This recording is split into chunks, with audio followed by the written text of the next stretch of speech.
Shalom, shalom, shalom, bien-aimés. Nous sommes dans la joie de nous retrouver encore ce soir afin d'élever, afin d'exalter notre roi. Est-ce qu'il y a une âme qui veut s'approcher ce soir dans la présence de son roi et lui dire: Seigneur, sans toi je ne suis rien? Est-ce qu'il y a une âme qui voudrait confesser ce soir, confesser et dire: Jésus, sans toi je ne suis rien? J'ai tant besoin de toi dans ma vie. Oui, bien-aimé, approche-toi, entre dans la présence de notre Dieu, entre dans la présence du roi, entre dans la présence du Dieu puissant, entre dans la présence du Dieu puissant et commence à l'élever, commence à l'adorer, à lui dire: Seigneur, sans toi je ne suis rien, Seigneur, je ne peux rien sans toi, et j'ai tant besoin de toi, tant besoin de toi, Seigneur. Alléluia.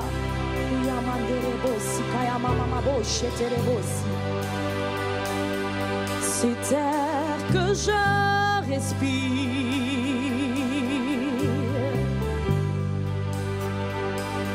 c'est air que je respire, c'est ta présence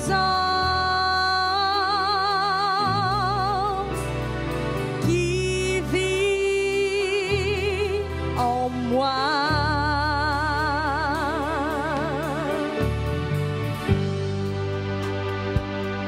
C'est air que je respire,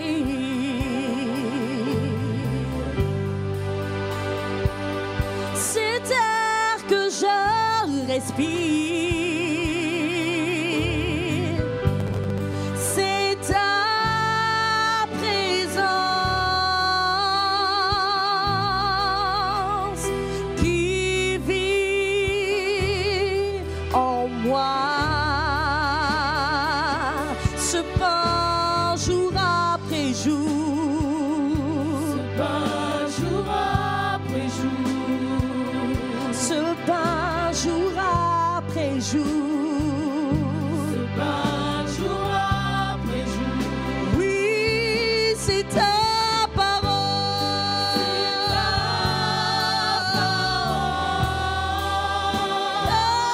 tu as donné.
Est-ce que tu peux le dire? Oui, parle au Dieu puissant, parle à ce Dieu et dis-lui: moi, Seigneur, ce soir je voudrais te dire que je ne suis rien sans toi.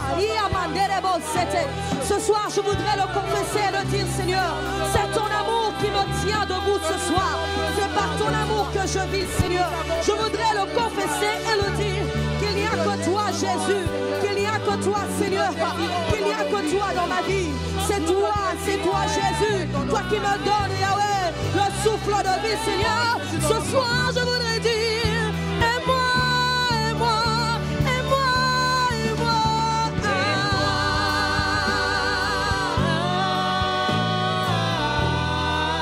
je ne suis rien sans toi, j'ai tant besoin de toi.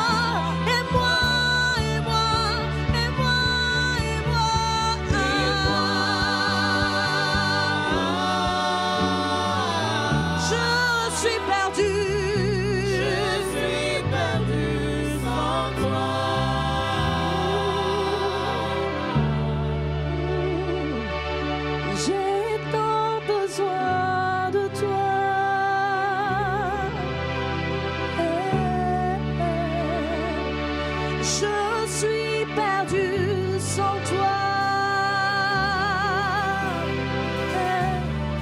tu peux lui dire, j'ai tant besoin de toi. Est-ce que ça peut venir de toi et dire, je suis perdu sans toi. Oh, j'ai tant besoin, j'ai tant besoin. Fais monter comme une prière. Je suis perdu, je suis perdu. Sans toi. Oh, oh, oui, j'ai tant besoin, j'ai tant besoin, j'ai tant besoin.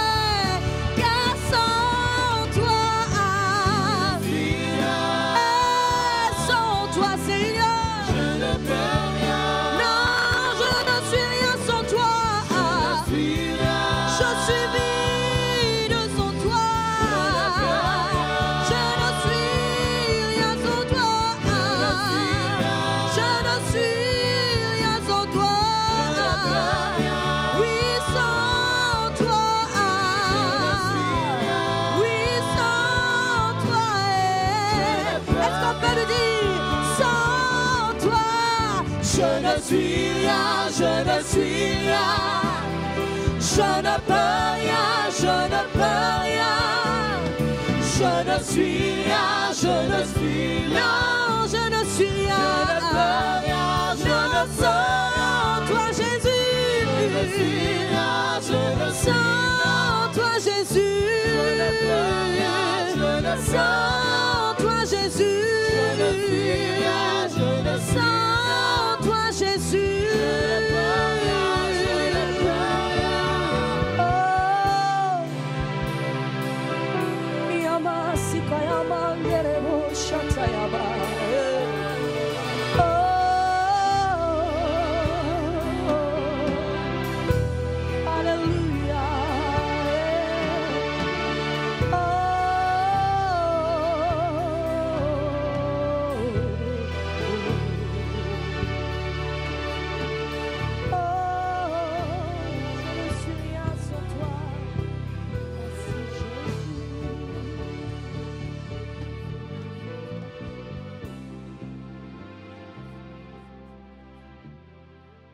Cet après-midi, nous allons recevoir l'homme de Dieu, le pasteur Patrick Mandé. Un homme de Dieu que j'ai appris à aimer parce que je le connais particulièrement, très simple, mais ayant une parole efficace. Il est actuellement pasteur aux côtés de l'homme de Dieu, le pasteur Freddy Chembo, là-bas aux États-Unis, à Mont-Carmel. Écoutons ce qu'il va nous dire. Aujourd'hui, il va nous parler sur les blessures de l'âme. Problèmes, solutions et guérisons. Que seul Dieu puisse parler à nos cœurs. Soyons à l'écoute du Saint-Esprit. Amen. Voilà, bien-aimés, nous sommes dans la joie d'être là devant vous dans cette grande conférence Metanoia Days. En tout cas, Dieu est en train de nous faire beaucoup de bien depuis la journée d'hier. Et aujourd'hui, nous sommes dans la deuxième journée. Nous avons l'occasion de pouvoir partager la parole de Dieu ensemble. En tout cas, je vous salue. Shalom dans vos maisons. De partout, vous êtes en train de nous suivre. En tout cas, que la bonne main de Dieu soit sur vous. Je voudrais remercier le Seigneur pour la vie qui nous donne encore aujourd'hui et l'opportunité de pouvoir partager la parole du Seigneur. Vous savez, il y a une chose qui me marque toujours, c'est que la Bible, on la lit depuis des années, on l'écoute. Mais chaque jour, elle est une nourriture quotidienne. Je ne sais pas quel mystère Dieu a placé dedans. Et je voudrais remercier le pasteur Hugues et Maman Solange pour la confiance qu'ils nous témoignent en nous accordant de pouvoir être parmi les orateurs pendant cette conférence. En tout cas, c'est une marque d'appréciation que nous voulons vraiment prendre à juste titre et les bénir, les apprécier. Je voudrais aussi apprécier le leadership de l'Église de la Borne. Vous êtes des leaders merveilleux, tout le travail que vous êtes en train de faire, surtout dans un environnement aussi difficile que celui de la Belgique. Tout ça, ça mérite notre appréciation. Alors, je vais essayer de faire un effort parce que Mes étudiants me disent que je parle très vite. Alors, je vais essayer d'être cadencé pour que tout le monde puisse être béni avec la parole de Dieu. Merci au peuple de Dieu que vous êtes pour la confiance que vous nous donnez parce que vous croyez que Dieu peut parler par nous et nous croyons et nous nous mettons à la disposition du Seigneur pour qu'il puisse vous parler. Le sujet qui nous a été donné pour cette conférence, c'est les blessures de l'âme. Origine, conséquences et solutions. Je répète, les blessures de l'âme, origine, conséquences et solutions. Je vais vous proposer un texte de la parole de Dieu qui va nous servir de base. Et à partir de là, on va partager la parole du Seigneur. Alléluia. Je crois que vous êtes avec moi et que vous avez de la joie de pouvoir partager ces moments ensemble avec moi. La parole de Dieu est en train de dire, l'Esprit de l'Éternel, du Seigneur est sur moi, car l'Éternel m'a oint. Il m'a oint pour annoncer aux humiliés une bonne nouvelle. Oui, il m'a envoyé afin de penser ceux qui ont le cœur brisé. Ça, j'ai souligné dans mes notes. Pensez le cœur de ceux qui ont le cœur brisé.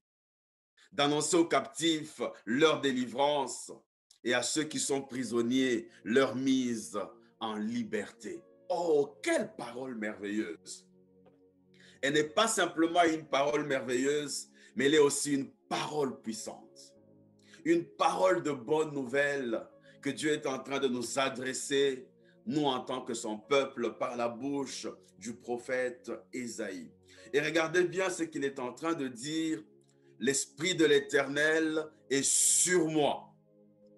Dans d'autres versions, on est en train de dire, l'Esprit de l'Éternel est sur moi parce qu'il m'a consacré. Et je voudrais m'approprier cette parole des Écritures parce que j'estime que moi aussi j'ai été consacré. Ça fait une vingtaine d'années que je suis dans le ministère, ordonné dans le ministère, et je crois que je suis aussi consacré par le Seigneur pour te déclarer la même parole.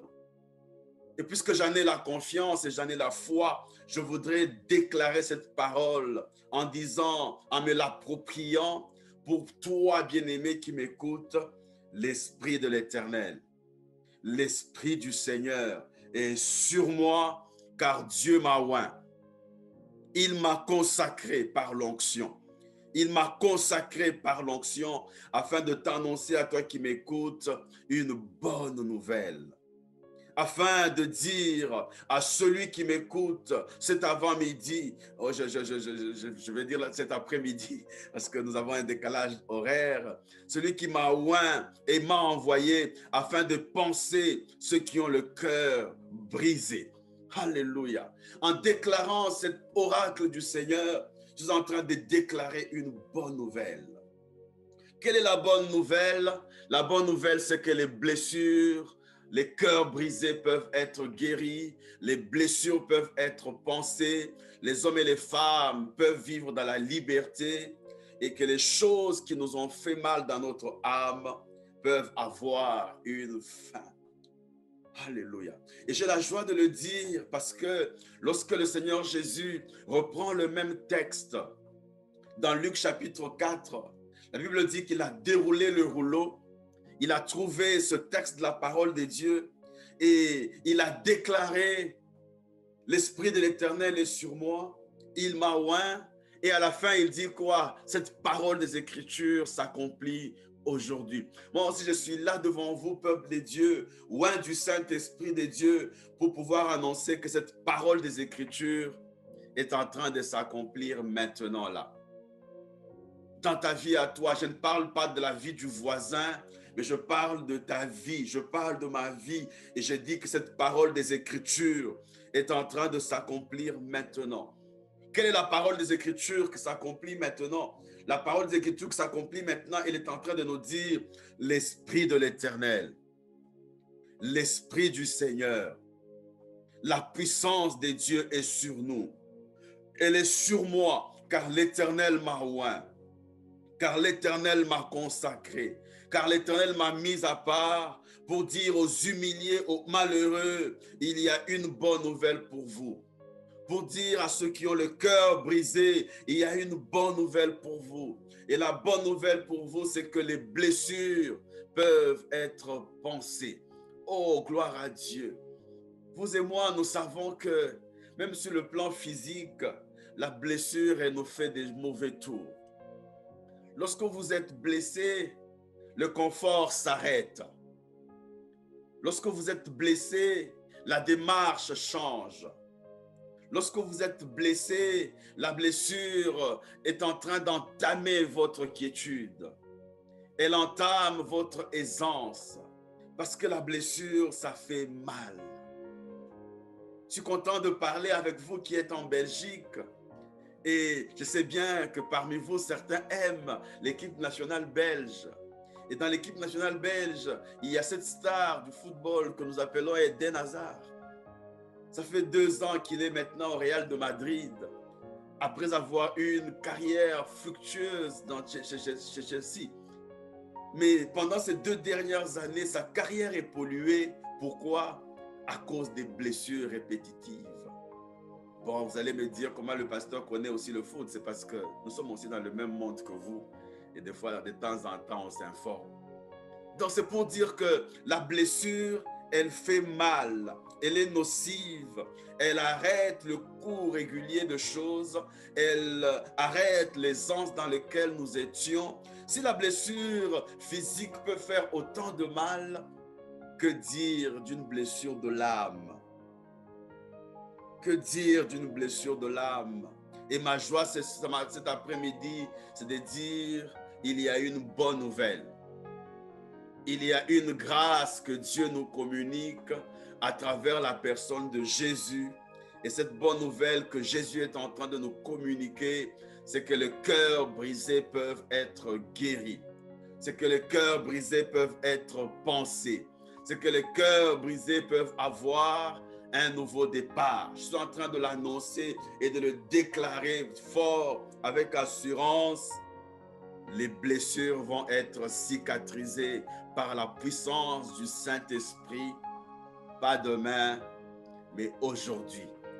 Pas demain, mais maintenant, parce que Jésus l'a dit, cette parole des Écritures est en train de s'accomplir maintenant. Pourquoi je parle de maintenant? Je suis en train de parler de maintenant avec autant d'assurance parce que l'évangile de Jésus-Christ est la puissance des dieux pour le salut de quiconque croit. Je suis en train de dire maintenant avec autant d'assurance parce que Jésus dont nous parlons, il est le réparateur des brèches. Lorsqu'il rencontre une brèche quelque part, il la répare. Oh, je veux mieux dire, il donne un nouveau départ. Je suis en train de parler de maintenant avec autant d'assurance parce que Jésus dont nous sommes en train de parler, il est le restaurateur. Alléluia. Il est le restaurateur. Il est spécialiste à restaurer. Et quand il restaure, on voit bien les effets de la restauration. Quand il restaure, on verra la cicatrice. La cicatrice te rappellera qu'il y a eu une blessure un jour ici, mais tu n'auras plus la douleur de la blessure parce que Jésus t'aura guéri. Et ça, c'est une bonne nouvelle dont je suis porteur cet après-midi comme serviteur de Dieu pour dire à quelqu'un, c'est maintenant. C'est aujourd'hui le jour de la réparation, de la guérison de toutes les blessures intérieures. Pourquoi je dis maintenant et aujourd'hui? Parce que Jésus, il est le guérisseur des cœurs brisés. Nous avons des cardiologues, nous avons des gynécologues, nous avons même des médecins de famille. Ce sont leurs spécialités. Mais ici, je parle de quelqu'un dont la spécialité, c'est réparer les brèches.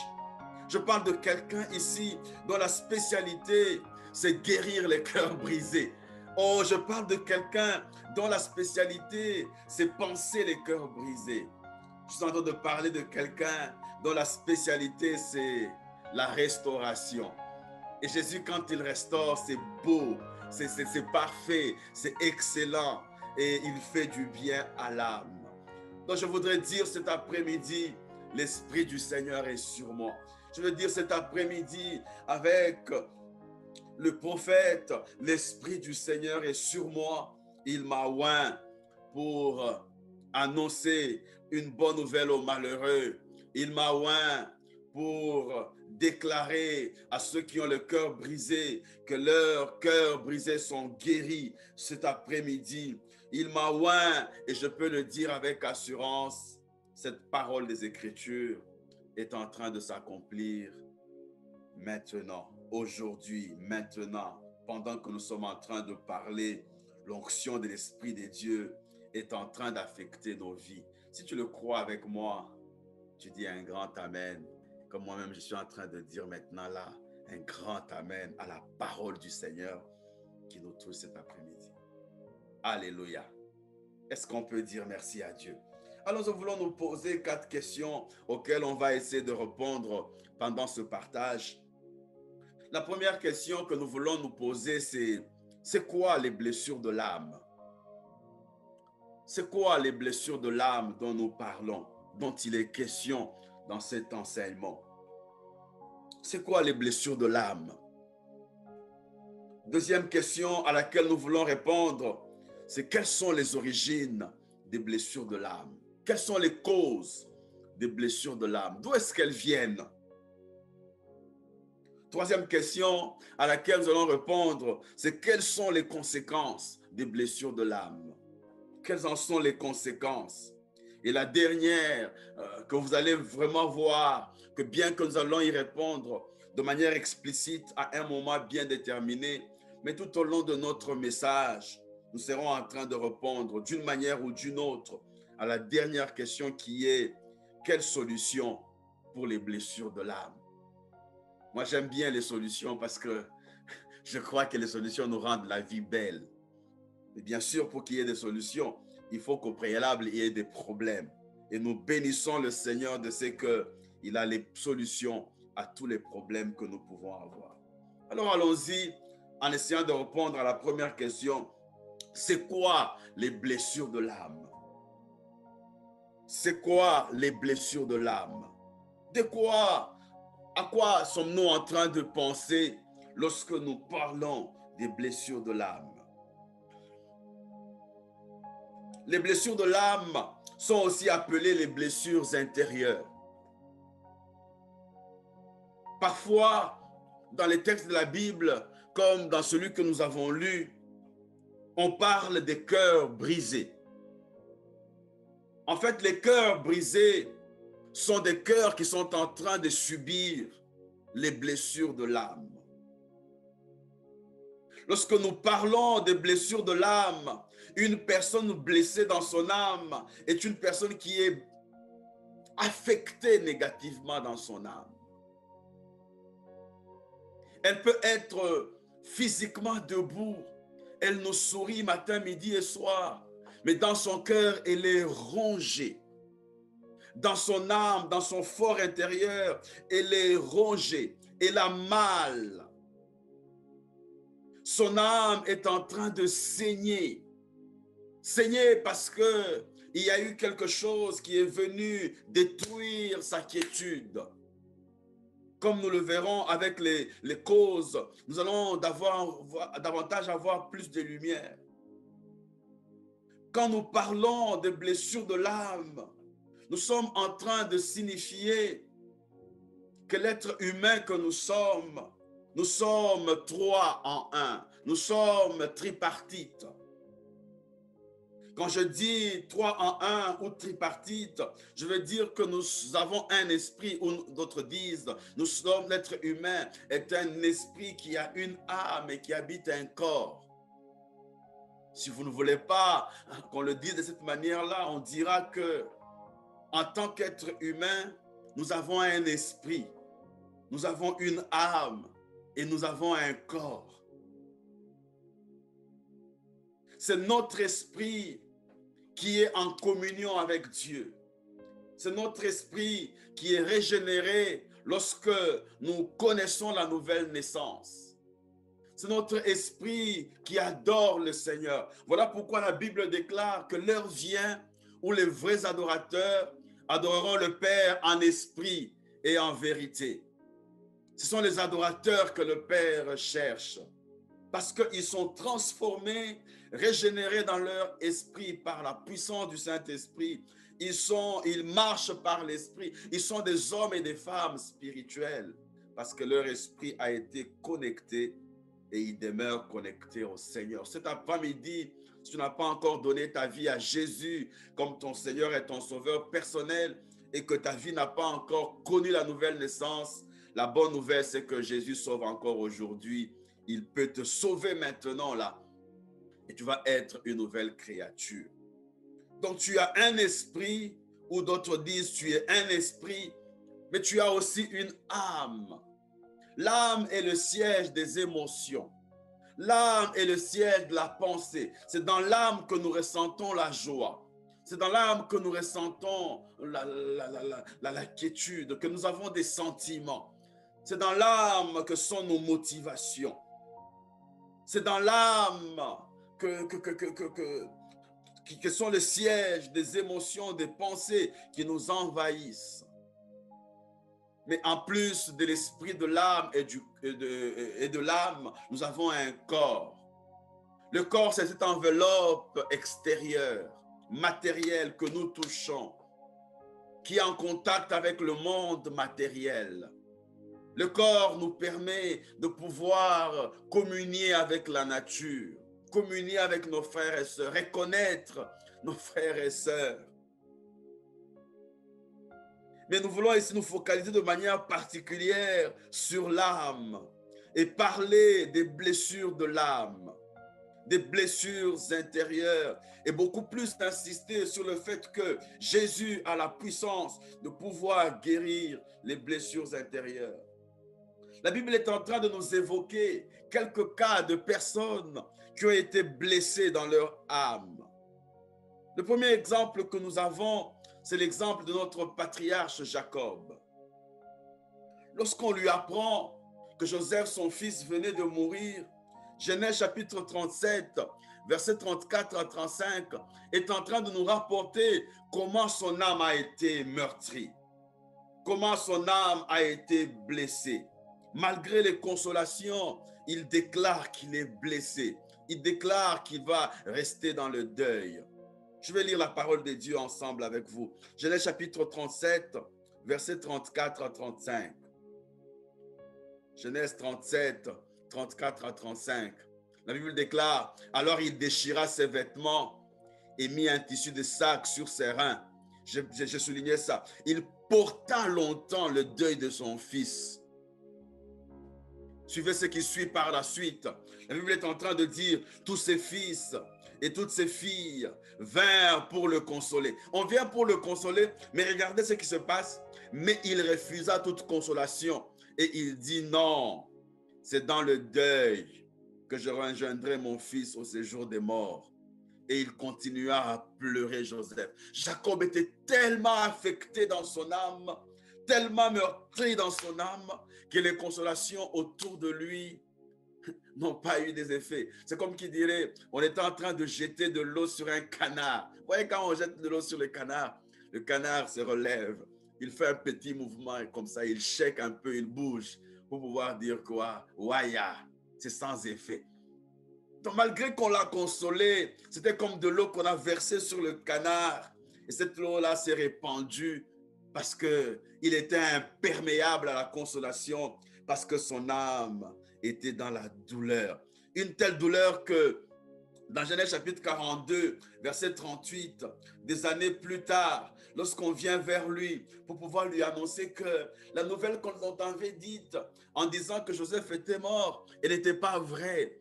Ton fils Joseph est en vie et il nous a demandé de pouvoir ramener Benjamin pour qu'on ait de quoi manger et de quoi nous nourrir. Écoutez ce que Jacob est en train de dire dans Genèse 42, verset 38. La Bible déclare, Jacob dit, mon fils ne descendra point avec vous, car son frère est mort et il reste seul. S'il lui arrivait un malheur dans le voyage que vous allez faire, écoutez ce que j'ai souligné dans mes notes, vous feriez descendre mes cheveux blancs avec douleur dans le séjour de mort. Bien-aimé, Si nous faisons bien les calculs, entre le temps qui nous est relaté dans Genèse 37 et Genèse 42, il s'est passé pratiquement 13 ans. Donc, au-delà de 10 ans, plus de 10 ans plus tard, ce vieillard est toujours en train de pleurer. Il est toujours dans la douleur. Il est affecté dans son âme parce que la blessure était profonde. Tellement profonde que il dit, je vous ferai descendre mes cheveux blancs avec douleur dans les séjours de mort. Comment, papa? On a pris le temps de te consoler. Nous sommes venus là, on t'a raconté des bonnes histoires. Et même maintenant, on t'annonce une bonne nouvelle. Mais il regarde, il dit non, je vais descendre dans la douleur, dans le séjour de mort. Et ce cas de Jacob est illustratif de ce que les blessures intérieures font dans la vie de quelqu'un. Les blessures intérieures, elles rongent la vie de quelqu'un. Et ça pas simplement pendant un jour ou deux, mais elle peut ronger la vie d'une personne pendant des années. Les blessures intérieures, elles te ruinent la vie. Et elles peuvent ruiner ta vie pendant des années et des années. Vous verrez quelqu'un, il va même, comme on le verra par la suite, connaître des maladies insoupçonnées parce que son âme est dans la douleur. Son âme est dans la peine. Son âme, elle est ruinée. Les blessures intérieures, elles t'influencent. Mais pas d'une influence positive, mais elles t'influencent d'une influence négative. Elles t'affectent. Elle t'affecte non seulement au niveau de ton âme, mais elle t'affecte au niveau de ton esprit, au niveau de ton corps. Elle te fait des dégâts qui sont inestimables. Posons-nous la question de savoir quels sont les dégâts, les effets des blessures intérieures au niveau de l'esprit, de l'âme et du corps. Au niveau de l'esprit, les blessures intérieures, elles arrêtent le flot du Saint-Esprit. Elles attristent le Saint-Esprit. Lorsque le Saint-Esprit de Dieu est en toi et que tu es en train de développer des blessures intérieures, tu es quelqu'un avec toujours un cœur brisé, ça attriste l'Esprit de Dieu, ça arrête le flot de l'Esprit, ça empêche à ta destinée glorieuse, les bonnes œuvres préparées d'avance par Dieu pour que tu les pratiques, ça les empêche de pouvoir se manifester.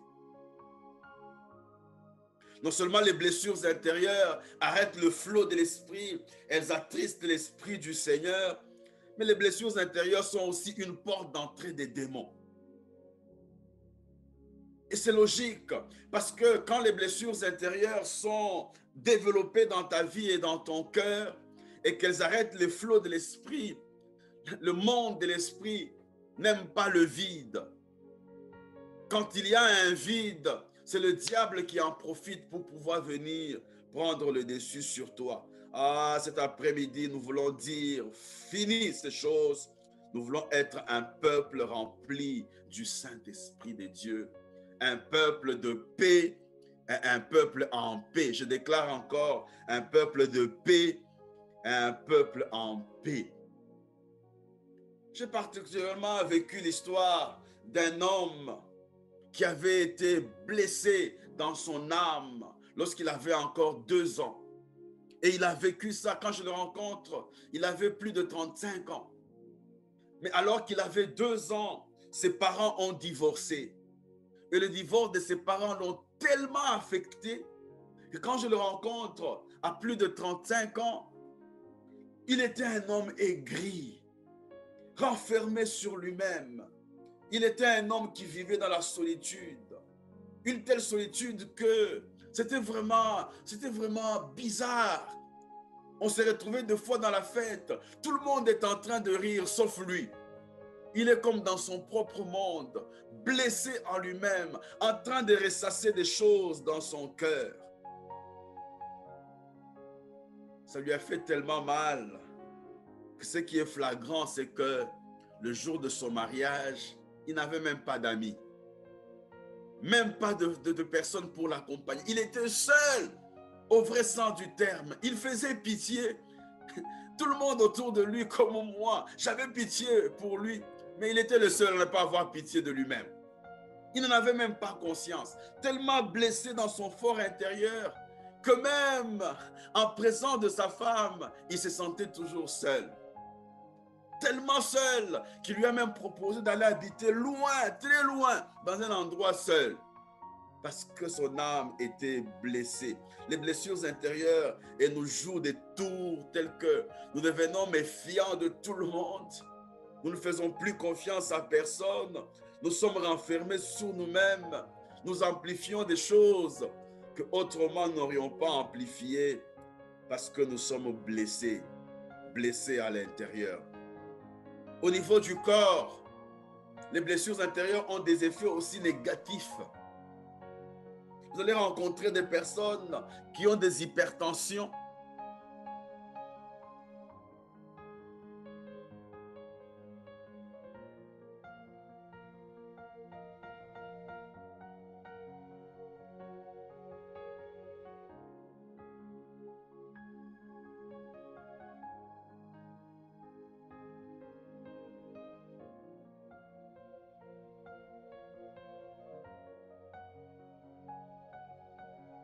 Amplifiées parce que nous sommes blessés, blessés à l'intérieur. Au niveau du corps, les blessures intérieures ont des effets aussi négatifs. Vous allez rencontrer des personnes qui ont des hypertensions et quand elles vont voir leur médecin, le médecin va leur dire quoi? Il faut que tu développes un environnement de paix. Il faut que tu vives dans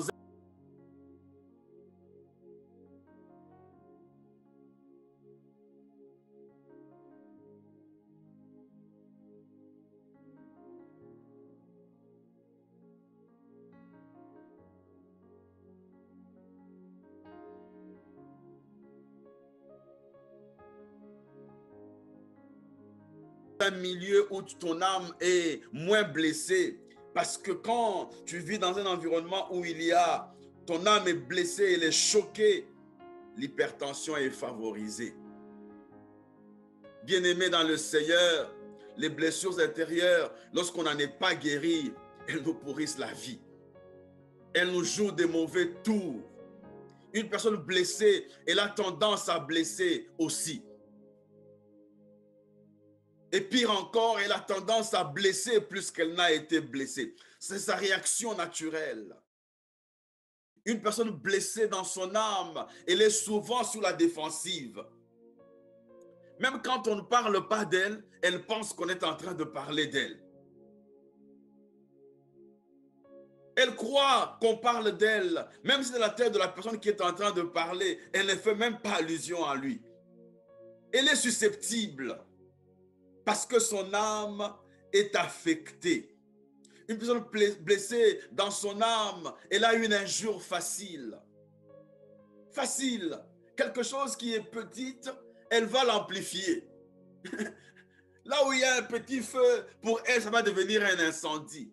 Parce qu'elle se retrouve en insécurité dans son âme.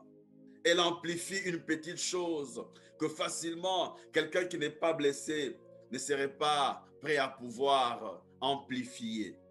Et dans la Bible, nous avons des cas, des hommes et des femmes qui ont eu des réactions disproportionnées à la suite d'une blessure de l'âme. L'un des premiers cas que j'ai retenu dans cet enseignement, c'est le cas de Lémec. Lémec, la Bible est en train de nous parler dans Genèse chapitre 4, verset 23.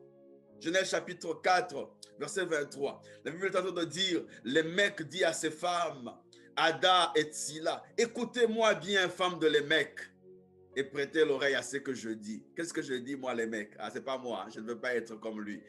Lui, il était blessé dans son âme. Moi, je refuse d'être blessé dans mon âme. Voici ce qu'il est en train de dire. J'ai tué un homme pour une blessure et un jeune enfant pour prix de ma plaie. Est-ce que vous êtes en train de voir ce qui se passe ici? Il a eu une petite plaie, mais sa réaction a été disproportionnée. Une petite plaie a provoqué la mort d'un homme. Une petite plaie a provoqué, en plus de la mort d'un homme, un jeune enfant. Bon, je ne sais pas si la Bible est en train de parler Quand il parle du jeune enfant et du jeune homme, est-ce qu'il parle de la même personne? Je n'en sais rien. Même si elle parlerait de la même personne, mais vous vous imaginez un peu une petite blessure qui occasionne la mort d'un homme. Hein?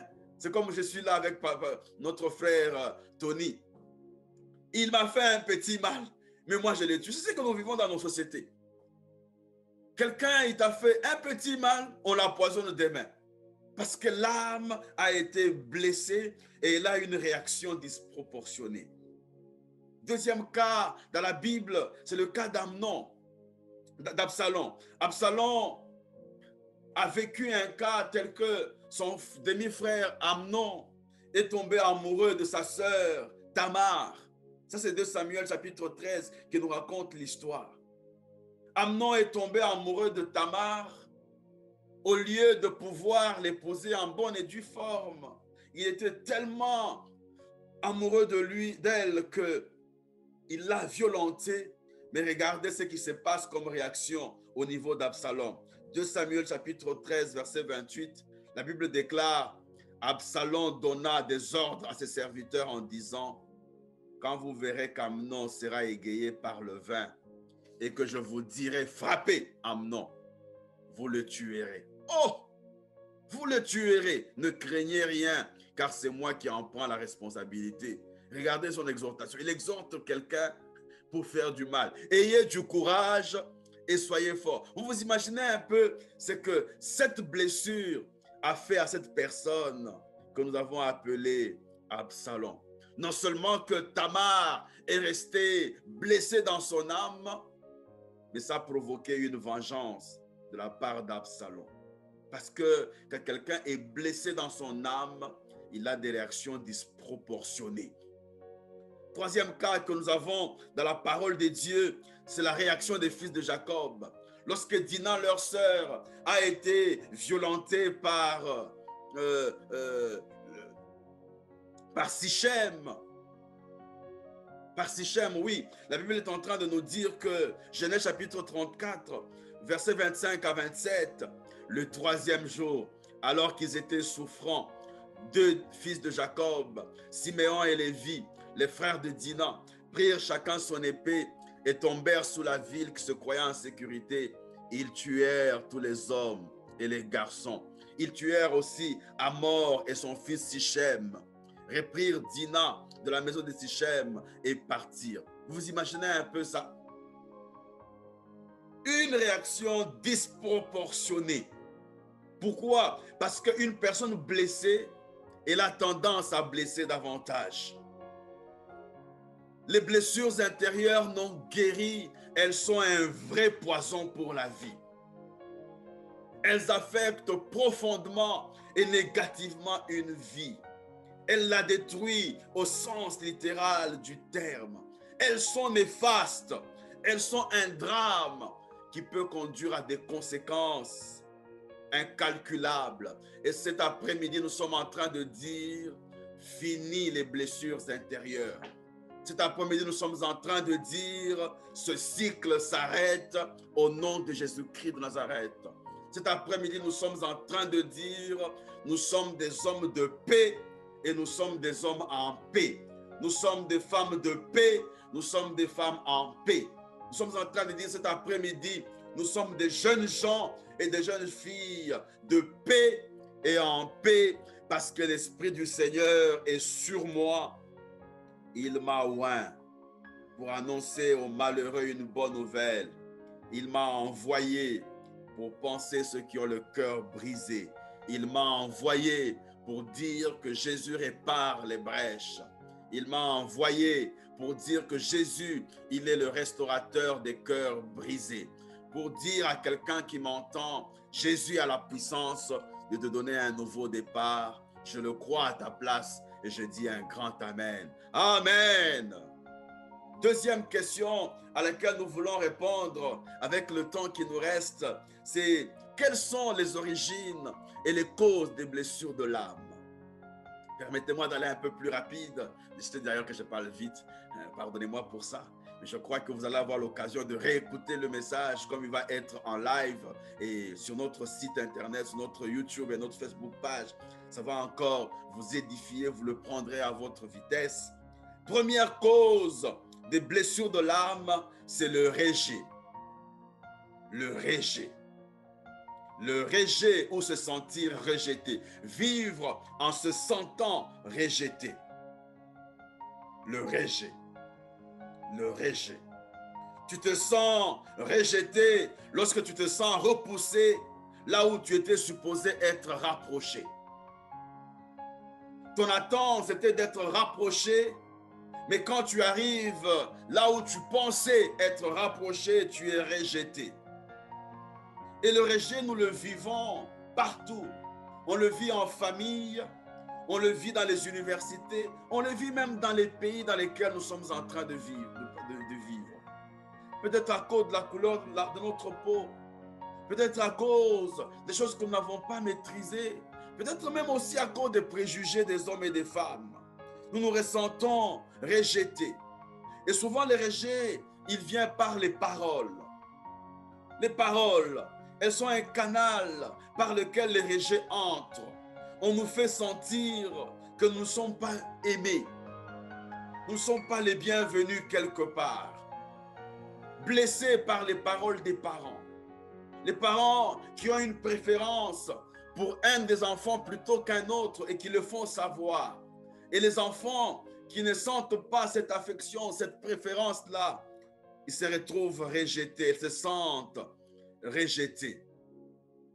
Rejetés. Il n'y a pas que les paroles qui sont une cause de rejet, mais les rejets peuvent aussi venir avant notre naissance. Avant que nous entrions dans le monde, pendant que notre maman est en train de nous porter dans le sein. Je connais le cas d'un jeune homme. Pendant que sa mère le portait encore dans son sein, le papa, il frappait la maman. Il avait des paroles méchantes sur la maman. Il la traitait de prostituée. Il ne croyait pas que l'enfant qui était porté était son enfant. Et vous savez qu'est-ce qui est arrivé? Lorsque l'enfant est né, il ressemblait à son père comme deux gouttes d'eau. Et pire encore, au lieu de pouvoir accepter son enfant qui le ressemblait, il a demandé le test d'ADN. Au lieu de faire le test d'ADN en bonne et due forme, il le faisait en catimini. Il prenait les échantillons en catimini pour que la maman ne puisse pas voir qu'il était en train de chercher à faire ce test d'ADN. Lui-même blessé, mais il a aussi mis au monde un enfant blessé. Et je pouvais voir ce jeune homme-là, triste, distrait, incapable de pouvoir aimer la compagnie des autres. Il était en sécurité dans les bras de sa seule mère, parce que c'est la seule dont il connaissait l'affection. Et je peux vous raconter comme ça des cas multiples que j'ai connus dans le ministère. Des hommes, gens et des jeunes filles, des hommes et des femmes, même des adultes. Je me rappelle, un jour, j'ai fini de prêcher sur Dieu en tant que notre Père. Le Seigneur a tellement touché une dame qui avait plus de 50 ans et qui est venue me voir pour me dire, pasteur, je comprends aujourd'hui l'origine, la cause de mes douleurs, des souffrances de ma vie. Vous allez vous poser la question de savoir comment tu as attendu 50 ans pour comprendre ça. C'est parce que les blessures intérieures provoquent un rejet. Il y a une cause qui amène les blessures intérieures. C'est quand vous vous sentez rejeté. Et ça a des conséquences. Une des conséquences du rejet, c'est le manque de l'estime de soi. L'estime de soi diminue. Elle va, comme qui dirait, sointer. Elle va sointer parce que vous ne vous sentez pas bien aimé. Aimé par quelqu'un, apprécié par les gens. Vous pensez que vous êtes le moindre de tous. Et vous commencez à y croire, vous commencez à l'accepter et votre potentiel commence à être englouti. Non seulement que le rejet peut créer un déficit d'estime de soi, mais il cause aussi une timidité exagérée. Elle peut entraîner que la personne soit en demande de beaucoup d'attention que l'habituel, parce qu'elle se sent rejetée dans son âme, dans son cœur, dans sa personne. Ce jour, nous voulons dire halte à l'esprit de rejet, oui à la guérison que Jésus apporte, parce que l'Esprit du Seigneur est sur moi. Il m'a oint pour annoncer la délivrance aux captifs. Il m'a oint pour panser les cœurs qui sont brisés.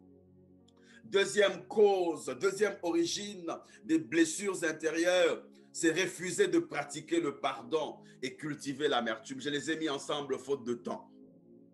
Refuser de pratiquer le pardon et cultiver l'amertume. Je veux dire à quelqu'un cet après-midi, l'amertume est un vrai poison.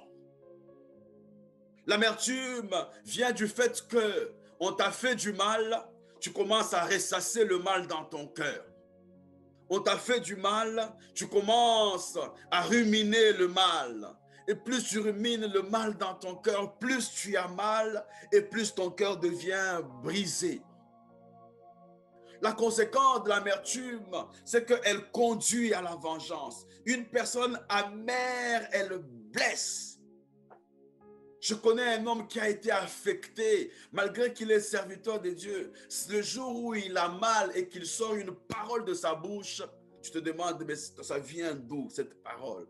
C'est parce que lorsqu'il y a l'amertume dans le cœur, la tendance est à la vengeance. Ici aux États-Unis où je vis, il y a quelque chose qui me marque et qui me touche. C'est qu'on parle beaucoup des abus. Abuse. Et c'est tellement répandu que quand j'en entends parler, je me dis que c'est une caractéristique des blessures intérieures, d'une douleur profonde dans les cœurs, mais qui ne dit pas son nom.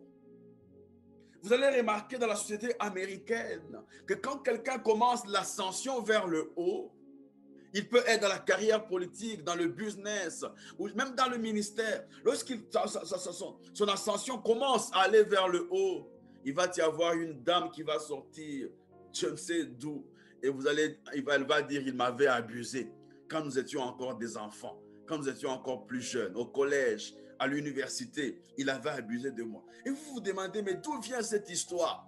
L'histoire vient du fait que le cœur qui vit dans l'amertume a tendance à se venger et à tirer les gens vers le bas parce qu'il est en train de souffrir. Nous sommes en Belgique et vous savez qu'en Belgique, il y a des collectifs, des hommes et des femmes qui réclament justice parce que les prêtres ont abusé d'eux à un moment donné de leur vie quand ils étaient encore enfants. Et des fois quand je regarde ça, je me dis, mais comment ces gens qui sont d'un âge adulte peuvent-ils en train de réclamer des choses comme ça? C'est vrai, c'est leur droit, mais c'est indicateur d'une blessure intérieure profonde qui a duré longtemps.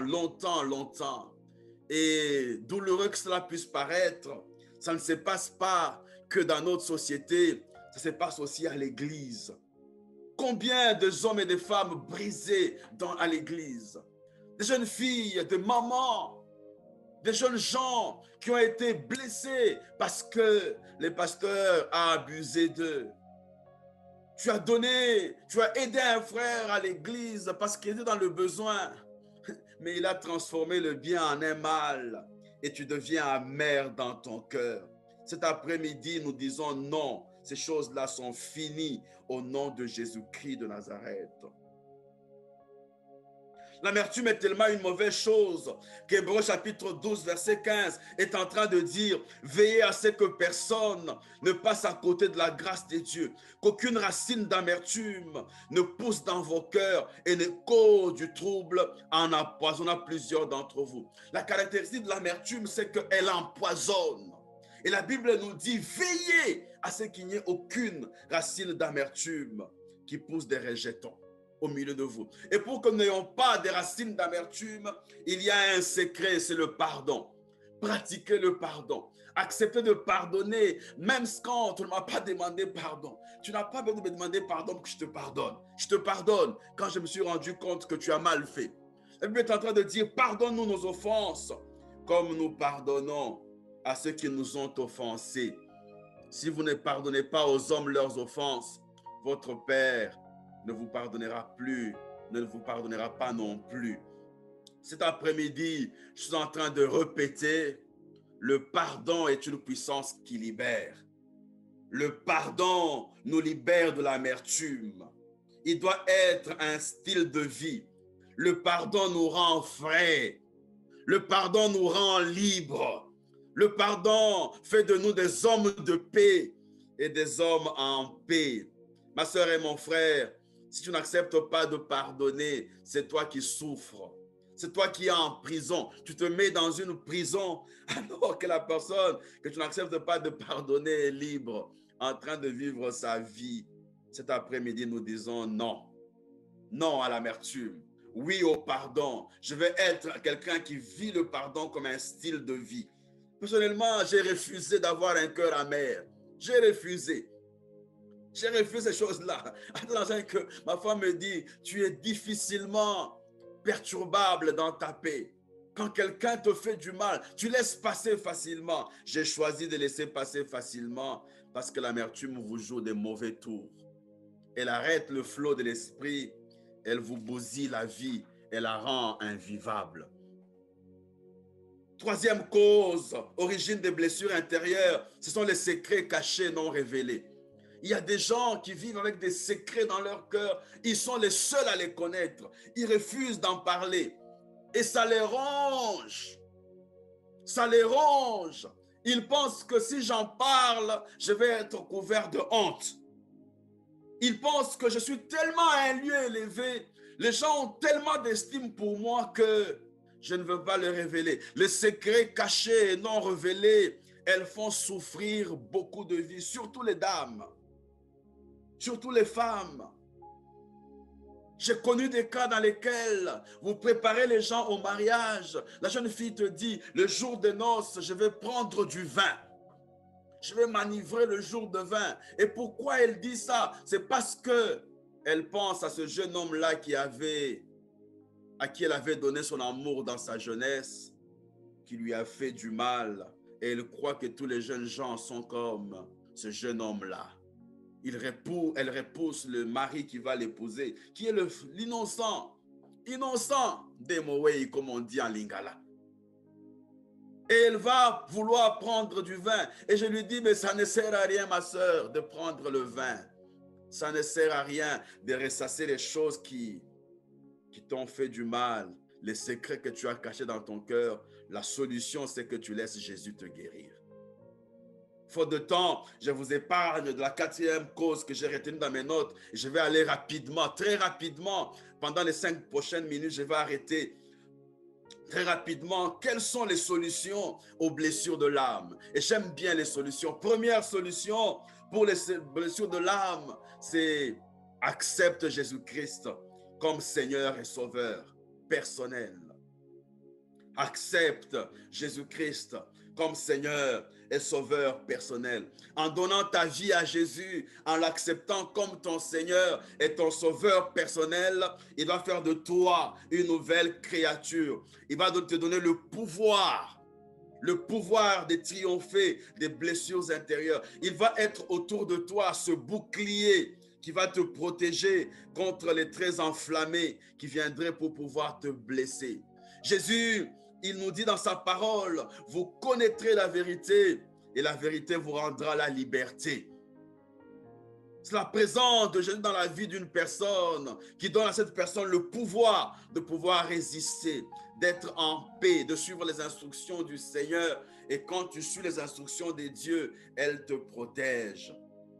Donc, si tu n'as jamais donné ta vie à Jésus, donne-lui ta vie comme ton Seigneur et ton Sauveur personnel. Je parle de Sauveur, mais je parle aussi de Seigneur. Le Sauveur, il te met en alliance avec Dieu. Le Seigneur, il te conduit pas à pas. Chaque jour de ta vie, tu suis les instructions. La Bible dit quoi? Tu entendras une voix et tu auras une oreille de disciple et tu vas suivre les instructions de ton Maître qui est Jésus, qui est ton Seigneur. Alléluia. Donc, première solution, accepte Jésus-Christ comme Seigneur et Sauveur. Donne-lui d'être ton Seigneur. Donne-lui d'être ton Sauveur. Pas seulement un jour, mais tous les jours de ta vie. C'est la première solution pour les blessures de l'âme. Deuxième solution pour les blessures de l'âme, c'est la parole de Dieu. Méditez la parole de Dieu. étudier la parole de Dieu, obéir à la parole de Dieu, faire de la parole de Dieu notre nourriture quotidienne. Lorsque nous recevons la parole de Dieu comme notre nourriture quotidienne, elle nous rafraîchit. Elle nous donne de la vigueur à l'intérieur. La Bible est en train de dire, c'est Jésus qui parle à la femme samaritaine. Et j'imagine que la femme samaritaine était une femme blessée. Parce que quand Jésus est en train de parler avec elle, il était déjà au 5e homme qui vivait avec elle et qui n'était même pas son mari. La bonne nouvelle, c'est que quand Jésus lui parle, il lui dit dans Jean chapitre 4, versets 13 à 14, « Celui qui boit de cette eau aura de nouveau soif. Mais celui qui boira de l'eau que je lui donnerai n'aura plus jamais soif. Bien plus, l'eau que je lui donnerai deviendra en lui une source intarissable qui jaillira jusque dans la vie. » Oh, que cette parole des Écritures s'accomplisse pour toi. La parole de Dieu, elle nous rafraîchit. La parole de Dieu, elle nous restaure. La parole de Dieu, elle nous donne de la vigueur que rien au monde ne pouvait nous donner. Et elle permet à notre âme d'être protégée. Troisième solution, je vais arrêter par là, je vais dire un mot sur la quatrième rapidement. Mais la troisième solution contre les blessures intérieures, c'est la maturité spirituelle. La maturité spirituelle. La solidité dans la foi. Une personne mature spirituellement, elle est solide dans la foi. Elle n'est pas ballottée à tout vent. Une personne mature spirituellement, elle ne se laisse pas perturber au premier vent, à la première blessure qui vient toquer à sa porte. Une personne mature spirituellement, elle laisse tomber, elle laisse aller certaines choses que les autres ne laisseraient pas aller. Bien-aimé dans le Seigneur, personnellement, je me rappelle d'une situation qui est arrivée dans ma vie. Je passais par des moments difficiles, tellement difficiles que j'avais besoin de soutien auprès de moi. Mais bizarrement, les hommes et les femmes de qui j'attendais le soutien, c'est elles qui me critiquaient. Et pire encore, elles m'ont critiqué en face, de manière unanime. Elles m'ont attaqué, elles m'ont asséné un coup. Et j'avais mal. Je suis parti de cette réunion-là, j'avais mal dans mon cœur. Et pendant que j'avais mal, l'Esprit de Dieu est venu vers moi pour me dire, il y a en toi tout ce que Dieu a placé pour que tu t'en sors dans cette situation. Si tu n'arrives pas à t'en sortir, ce n'est pas les autres qui t'ont critiqué qui vont être coupables, c'est toi qui vas être coupable parce que j'ai mis suffisamment de ressources en toi pour pouvoir passer outre cette situation. Et cette parole de Dieu par l'Esprit de Dieu m'a conforté, elle m'a révigoré. Je suis allé au-delà de ces critiques qui m'étaient assénées. Et je rends grâce à Dieu parce que quand Dieu nous a visités, la situation pour laquelle on m'a critiqué est devenue une bénédiction pour ceux-là qui m'ont critiqué. Donc, il est vraiment important que nous puissions comprendre, frères et sœurs dans le Seigneur, que la maturité spirituelle, elle a l'avantage de nous apprendre à laisser passer les choses, à laisser la vengeance au Seigneur. Et je peux vous raconter comme ça beaucoup de témoignages de beaucoup d'autres serviteurs de Dieu qui ont été vilipendés, mais Dieu les a aidés à remonter la pente et leur vie a été marquée par la main du Seigneur. Toi aussi, cultive la maturité spirituelle, elle va te protéger des blessures intérieures. Même à l'église, il y a des gens qui quittent l'église pour des raisons pour lesquelles ils ne devaient pas quitter l'église, mais qui sont un moyen que Dieu utilise pour pouvoir les aider à devenir mûrs spirituellement et à laisser passer les événements. Dernière solution, c'est l'onction du Saint-Esprit. L'Esprit du Seigneur est sur moi, il m'a oint pour pouvoir penser les cœurs blessés. Et cet après-midi, je suis en train de dire, cette parole des Écritures est en train de s'accomplir. Dieu te touche, vois les hommes de Dieu, vois le pasteur, parle avec lui, il va prier pour toi avec imposition de main. Il va te parler avec son cœur et tu vas être guéri. Et moi, pour terminer, avec cette onction de l'Esprit de Dieu, je vais prier afin que la puissance de Dieu puisse te toucher et que tu puisses être guéri dans ton fort intérieur. Père, merci pour ta parole. Merci pour le Saint-Esprit. Merci pour la puissance de Dieu qui est disponible cet après-midi pour la guérison des cœurs brisés, pour la guérison de ceux-là qui ont les blessures intérieures, les blessures de l'âme. Ta parole est puissante pour séparer jointure et moelle, esprit et âme. Elle pénètre dans la profondeur. Que maintenant, là, dans la profondeur, elle pénètre et que les cœurs soient guéris. Je déclare et j'établis la guérison des cœurs par la puissance du Saint-Esprit dans les vies de quiconque m'a écouté cet après-midi. Que Dieu vous bénisse, que sa grâce soit sur vous, que la paix de Dieu abonde dans vos cœurs, que vous deveniez des hommes de paix et des hommes en paix. Au nom de Jésus-Christ. Amen.